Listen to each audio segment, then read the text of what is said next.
a las autoridades de las Naciones Unidas, los representantes de los distintos países que la integran y todos los ciudadanos del mundo que nos estén mirando. Buenas tardes. Para aquellos que no lo saben, yo no soy político, soy un economista liberal libertario, que jamás tuvo la ambición de hacer política y que fue honrado con el cargo de presidente de la República Argentina frente al fracaso estrepitoso de más de un siglo de políticas colectivistas que destruyeron nuestro país. Este es mi primer discurso frente a la Asamblea General de las Naciones Unidas y quiero aprovechar para, con humildad, alertar a las distintas naciones del mundo sobre el camino que están transitando hace décadas y sobre el peligro que implica que esta organización fracase en cumplir su misión original. No vengo aquí a decirle al mundo lo que tiene que hacer. Vengo aquí a decirle al mundo, por un lado, lo que va a ocurrir si las Naciones Unidas continúan promoviendo las políticas colectivistas que vienen promoviendo bajo el mandato de la Agenda 2030, y por el otro, cuáles son los valores que la nueva Argentina defiende. Quiero, sí, comenzar dando crédito cuando el crédito corresponde. La Organización de Naciones Unidas nace del horror de la guerra más cruenta de la historia global, con el objetivo principal de que nunca volviera a ocurrir. Para ello, la organización grabó en piedra sus principios fundamentales en la Declaración Universal de Derechos Humanos. Ahí se consignó un acuerdo básico en torno a una máxima, que todos los seres humanos nacen libres e iguales en dignidad y derechos. Bajo la tutela de esta organización y la adopción de estas ideas, durante los últimos 70 años la humanidad vivió en periodo de paz global más largo de la historia, que coincidió también con el periodo de mayor crecimiento económico de la historia. Se creó un foro internacional donde las naciones pudieran dirimir sus conflictos a través de la cooperación, en vez de recurrir instantáneamente a las armas, y se logró algo impensado: sentar de manera permanente a las 5 potencias más grandes del mundo en una misma mesa, cada una con el mismo poder de veto, a pesar de tener intereses totalmente contrapuestos. Todo esto no hizo que el flagelo de la guerra desapareciera, pero se logró por ahora que ningún conflicto escalara a proporciones mundiales. El resultado fue que pasamos de tener 2 guerras mundiales en menos de 40 años, que en conjunto se cobraron más de 120 millones de vidas, a tener 70 años consecutivos de relativa paz y estabilidad global, bajo el manto de un orden que permitió al mundo entero integrarse comercialmente, competir y prosperar. Porque donde entra el comercio no entran las balas, decía Bastiat.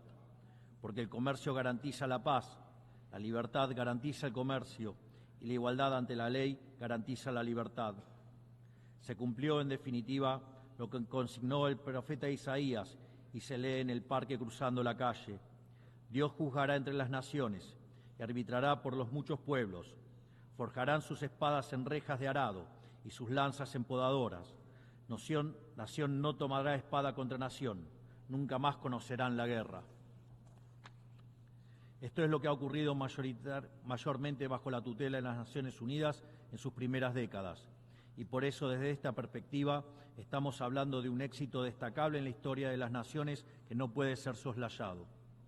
Ahora bien, en algún momento, y como suele ocurrir con la mayoría de las estructuras burocráticas que los hombres creamos, esta organización dejó de velar por los principios esbozados en su declaración fundante y comenzó a mutar.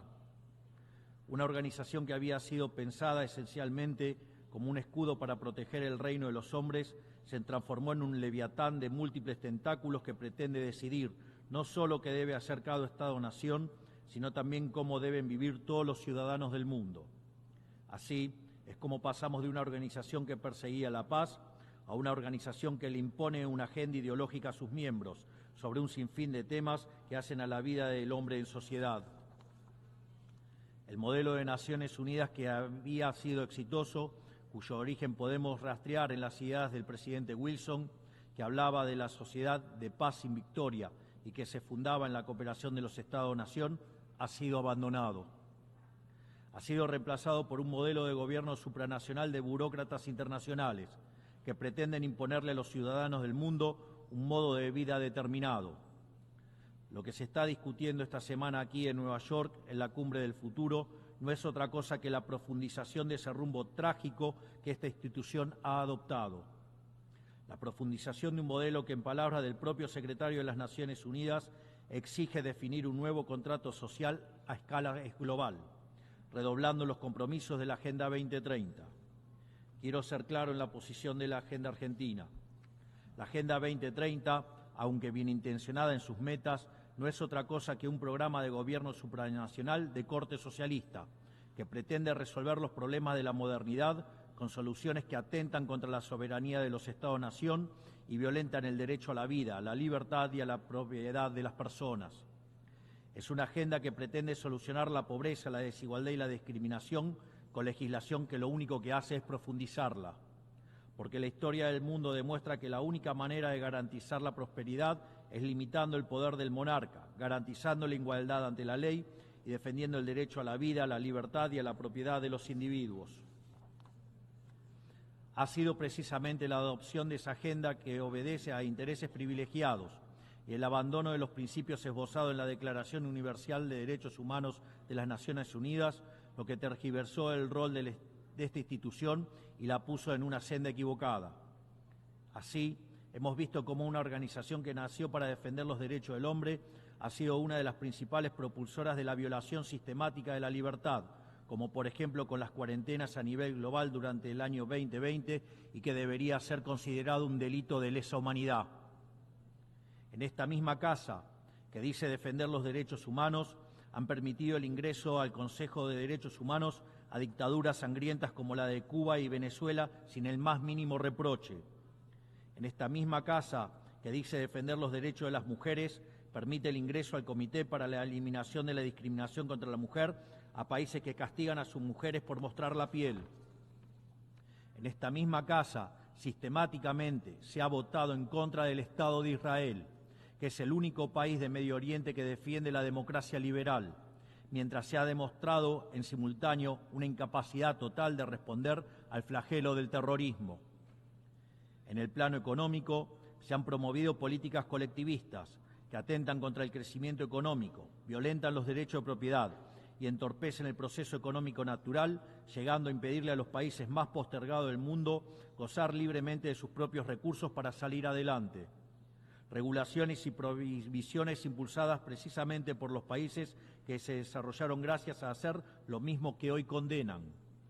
Se ha promovido además una relación tóxica entre las políticas de gobernanza global y los organismos de crédito internacional, exigiéndole a los países más relegados que comprometan recursos que no tienen en programas que no necesitan, convirtiéndolo en deudores perpetuos para promover la agenda de las élites globales. Tampoco ha ayudado el tutelaje del Foro Económico Mundial, donde se promueven políticas ridículas con anteojeras maltusianas, como las políticas de emisión cero, que dañan sobre todo a los países pobres, a las políticas vinculadas a los derechos sexuales y reproductivos, cuando la tasa de natalidad de los países occidentales se está desplomando, anunciando un futuro sombrío para todos. Tampoco la organización ha cumplido satisfactoriamente su misión de defender la soberanía territorial de sus integrantes, como sabemos los argentinos de primera mano en la relación con las Islas Malvinas. Y llegamos incluso a una situación en la que el Consejo de Seguridad, que es el órgano más importante de esta casa, se ha desnaturalizado, porque el veto de sus integrantes permanentes se empezó a utilizar en defensa de los intereses particulares de algunos. Así estamos hoy, con una organización impotente en brindar soluciones a los verdaderos conflictos globales, como ha sido la aberración y aberrante invasión rusa a Ucrania, que ya le ha costado la vida a más de 300.000 personas, dejando un tendal de más de 1 millón de heridos en el proceso. Una organización que en vez de enfrentar estos conflictos invierte tiempo y esfuerzo en imponerle a los países pobres que cómo y deben producir, con quién vincularse, qué deben comer y en qué creer, como pretende dictar el presente pacto del futuro.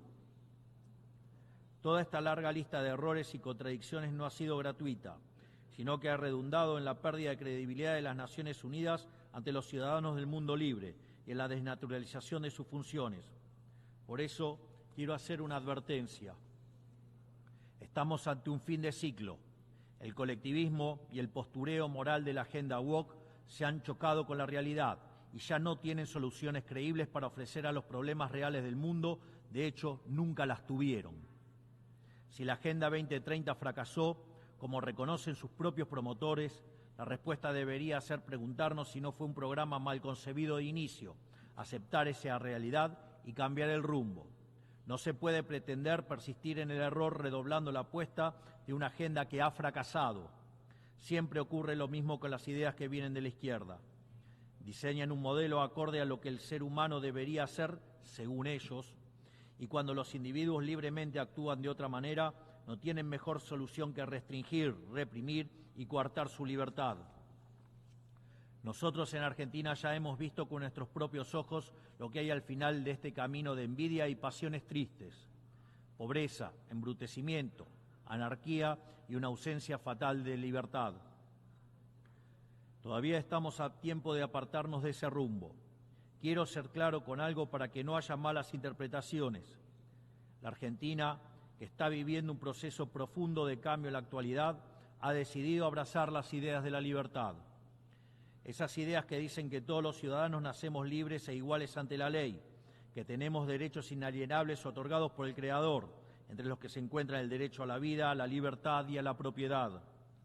Esos principios que ordenan el proceso de cambio que estamos llevando adelante en la Argentina son también los principios que guardarán nuestra conducta internacional a partir de ahora. Creemos en la defensa de la vida, de todos. Creemos en la defensa de la propiedad, de todos. Creemos en la libertad de expresión, para todos. Creemos en la libertad de culto, para todos. Creemos en la libertad de comercio, para todos. Y creemos en los gobiernos limitados, todos ellos. Y como en estos tiempos lo que sucede en un país impacta rápidamente en otros, creemos que todos los pueblos deben vivir libres de la tiranía y la opresión, ya sea que tome forma de opresión política, de esclavitud económica o de fanatismo religioso. Esa idea fundamental no debe quedarse en meras palabras, tiene que ser apoyada en los hechos, diplomáticamente, económicamente y materialmente, a través de la fuerza conjunta de todos los países que defendemos la libertad. Esta doctrina de la nueva Argentina no es más ni menos que la verdadera esencia de la Organización de las Naciones Unidas, es decir, la cooperación de naciones unidas en defensa de la libertad. Si las Naciones Unidas deciden retomar los principios que le dieron vida y volver a adaptar el rol para la que fue concebida, cuente con el apoyo inclaudicable de la Argentina en la lucha por la libertad. Sepan también que la Argentina no acompañará ninguna política que implique la restricción de las libertades individuales, del comercio ni la violación de los derechos naturales de los individuos. No importa quién la promueva ni cuánto consenso tenga esa institución. Por esta razón, queremos expresar oficialmente nuestro disenso sobre el Pacto del Futuro firmado el día domingo e invitamos a todas las naciones del mundo libre a que nos acompañen, no solo en el disenso de este pacto, sino en la creación de una nueva agenda para esta noble institución, la agenda de la libertad. A partir de este día, sepan que la República Argentina va a abandonar la posición de neutralidad histórica que nos caracterizó y va a estar a la vanguardia de la lucha en defensa de la libertad. Porque, como decía Tomás Paine, aquellos que desean cosechar las bendiciones de la libertad deben como hombres soportar la fatiga de defenderla. Que Dios bendiga a los argentinos y a todos los ciudadanos del mundo y que las fuerzas del cielo nos acompañen. ¡Viva la libertad, carajo!